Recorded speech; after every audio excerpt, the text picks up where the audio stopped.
The Fort Bend Chamber of Commerce recently held their annual 2018 State of the County. The Fort Bend Chamber of Commerce, as well as the Central Fort Bend Chamber of Commerce, those are two of our largest chambers that serve the county.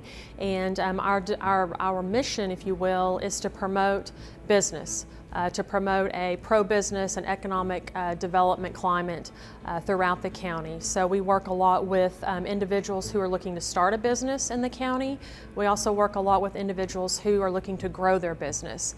And Fort Bend County, it's no secret, it's a fast-growing county, and it's ripe for business leaders and for those entrepreneurs who are looking to start up a company.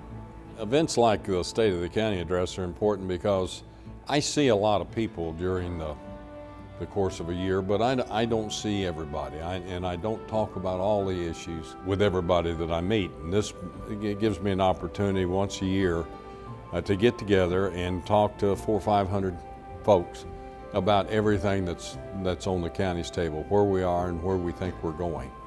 Judge Hebert outlines the challenges and opportunities within the 2018 year. One of the big challenges is to continue the recovery from Harvey. We had 6,800 homes flood. We had 22,000 FEMA claims. We did really well for the Gulf Coast area. For instance, Harris County in Houston had over 320,000 claims, almost 250,000 homes with water in them. That's 250,000. We had 6,800. So the size of the disaster was much, much larger in other counties. We were more fortunate in Brazoria County and Galveston County. We had several thousand fewer homes. We have about 3,000 of those families are still to some degree displaced or not being able to utilize their home as they did in the past, especially in the area behind the Barker Reservoir. So we need to continue that focus because as time passes, people tend to forget, and we need to keep that thought uppermost. We need to continue to focus on the growth of this county. The flood Harvey didn't stop anything. It slowed us down for a few weeks, but it didn't stop anything. Growth continues in this county as a rate, and I'll tell folks today that when I speak next year, we'll be a county with more than 800,000 residents. If you're an aspiring business owner and would love to get involved, here's how. We have a significant number of 501c3 organizations that serve the community in a multitude of ways. They're always looking for volunteers.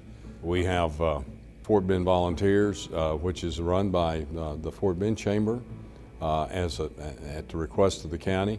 And it is a division within the chamber that actually will take folks that are looking to get involved at the charity level, working in the community, and match them up to the right organization. Other than that, there's all of our chambers run a leadership program. By the end of the leadership program, you understand significantly more about how cities work, how counties work, how they relate to each other, what the issues are in the county and the city that you live in, and you know a lot about the other cities out there, so you learn about the entire county. That's a very good way to get involved. If you're a small business person or an individual, joining a chamber is a good way to get involved. They offer opportunities, just come out and network. That gives you an excellent opportunity to get to know people and to find out what other people think about the county and issues in the county. But we have lots of opportunities and we need all the help we can get. For more information about the Fort Bend Chamber of Commerce, please visit www.fortbendchamber.com. For Stafford Weekly News, I'm Raquel Sims.